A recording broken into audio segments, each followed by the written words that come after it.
As footballing fans, we should be cherishing Arsenal's rise to the top because their project is the embodiment of patience and perseverance. In a time where football fans are so fickle and so impatient, Arsenal has managed to back their manager, and now, slowly, they will be reaping the rewards for their investment. Mikel Artete was not considered an elite coach 12 months ago. There was in fact a very vocal group of Arsenal fans that were part of the Artete out movement, and they were very adamant that he wasn't the right guy for the job, and they had no faith or belief in his vision and his project. So don't be fooled by the recent praise for him. There was a lot of people that wanted him out, and at one point it got incredibly ugly, the relationship between some of these fans and Arteta's position at the club. Mikel Arteta made decisions immediately that were very unpopular. Getting rid of Mesut Ozil and Aubameyang, two players that were seen as Arsenal's better players at the time that Arteta took over, was very controversial. I mean, Aubameyang, before he was transferred out the season before, he was the club's top scorer and captain. And in fact, when Arsenal struggled the next season, a lot of pundits brought out the point of, why would you get rid of Aubameyang, someone who was responsible for so many goals?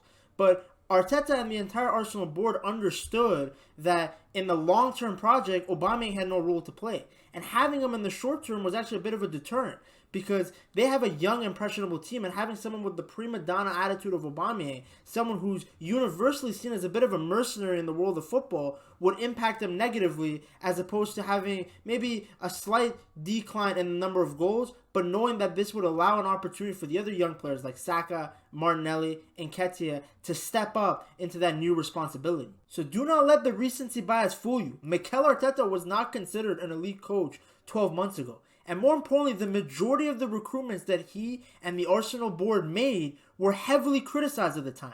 Let's look at Aaron Ramsdale. Aaron Ramsdale is probably going to end up being England's #1 goalkeeper. And yet at the time that he was signed, the agenda that was being pushed, and the only thing people talked about, was the fact that Ramsdale was on two different teams that were relegated. If you asked the fans of Sheffield and Bournemouth how they felt about Ramsdale, they would have told you he's a great goalkeeper. But that's not what the media pushed, and that's not what people chose to listen to. Instead, they just kept pushing the fact that Arsenal has spent a ton of money on a goalkeeper who's been on two different teams that have been relegated. Let's look at Ben White. Ben White, again, heavily criticized at the time that he was signed. It was seen as an overpay, English tax for a player that isn't worth that quality. But then when you watch Arsenal now, you see how important Ben White is to the system. Having a guy who's essentially a center back, but is good enough with his feet to play as a right back. It's huge for their system. It's what allows Zinchenko to have the freedom to go forward. And now it looks like a steal. But at the time, the 50 mil was seen as a massive overpay. And yet, again, it was smart recruiting because another London club, Chelsea, spent over 50 mil on a Brighton defender, Cucurella, and he's turned out to be a massive flop. And then you just look at Zinchenko and Gabriel Jesus. Yes, they were on City. Yes, they were great players. But I think most people outside of City fans did not think that those two would have the impact that they had. And Arsenal, again, they were very smart about Gabriel Jesus. They didn't go and overpay for Vlahovic, who they were in talks with. They made it very clear they wanted Jesus. They knew what they wanted to do around him. And they went and got their guy. When a lot of other teams might have just panicked and bought the first striker that would have been available and had to deal with him not fitting into their system. Even Arsenal's winter transfer window signings were criticized and laughed at. When the reality is, when you look at guys like Trossard and Jorginho, not only could you see what the Arsenal board was thinking in terms of looking at the profiles of each player, but they both already had massive impacts on Arsenal's title race. In fact, if Arsenal wins this title, you're going to go back and look at Jorginho's absolute rocket of a goal against Aston Villa to make it 3-2 at a time that the game was 2-2. Trossard has been incredible. His versatility is completely underrated. Having a player that can play anywhere in the front three is really useful, and you've already seen him link up with Gabriel Jesus, with Saka, with Martinelli. They could have easily spent a ton of money and overpaid for Mudryk, but when the asking price was too high, they went and took a guy who was one of the best players on Brighton, a team that's fighting for a European spot. And Trossard has had his moments as well. But this is what I mean with the Arsenal board having patience and trusting the process, because a lot of teams might have panic bought or bought somebody that doesn't necessarily fit in the system, but Arsenal hasn't been doing that at all this season. They've spent a lot, of course, you have to in order to compete in this league, but they've spent smartly, as opposed to other teams that we've seen where they just splash the cash, but you're not necessarily buying guys that are improving your team. And now, my friends, we get to one of the most important elements of why Arteta and Arsenal have been successful, and that is the tactical flexibility of this squad. The sign of an elite team is a team that can play different styles depending on their opposition. And Arsenal has done exactly that this season.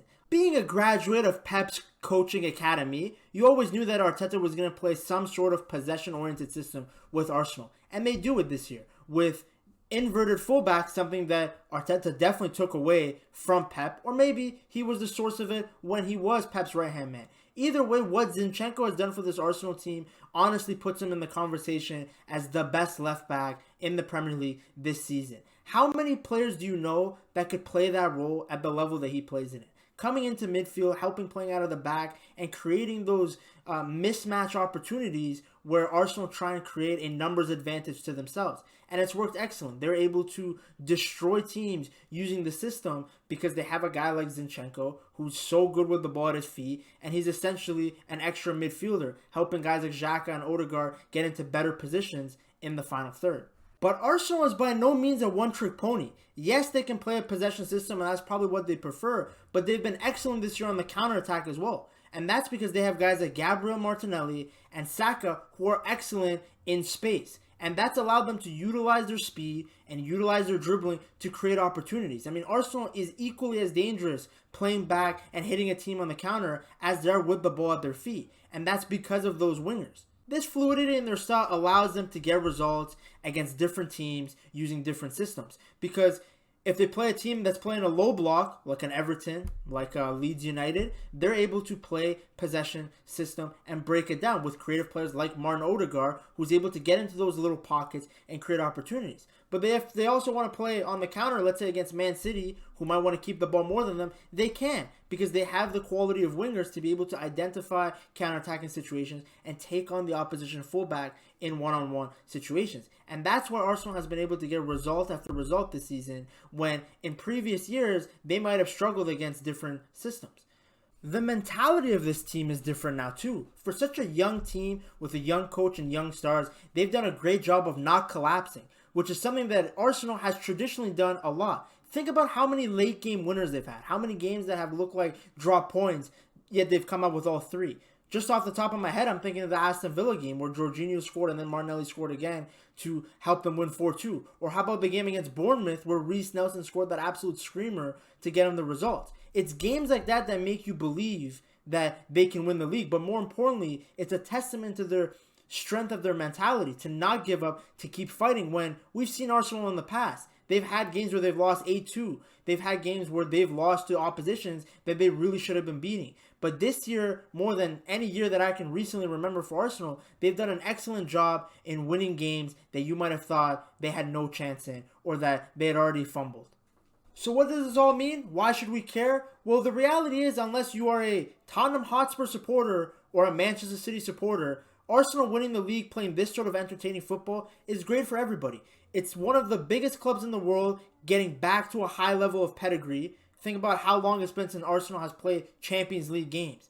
But more importantly, it also puts a dent into Manchester City's dominance in the Premier League. I mean, the Premier League is seen as the most competitive league in the world, and yet Manchester City has won 4 of the last 5 league titles. And if they win it again because Arsenal collapses this year, that'll be 5 league titles in 6 years. And that's not a great look for the league. And I know a lot of the finishes have been down to the wire, down to the last game. But when you look at it from a longevity perspective, you want to see another team compete with Manchester City, especially since it looks like Liverpool are in a little bit of a rebuild situation. We want to see more top clubs. We want to see more top teams. It creates better entertainment and a better product for us as fans.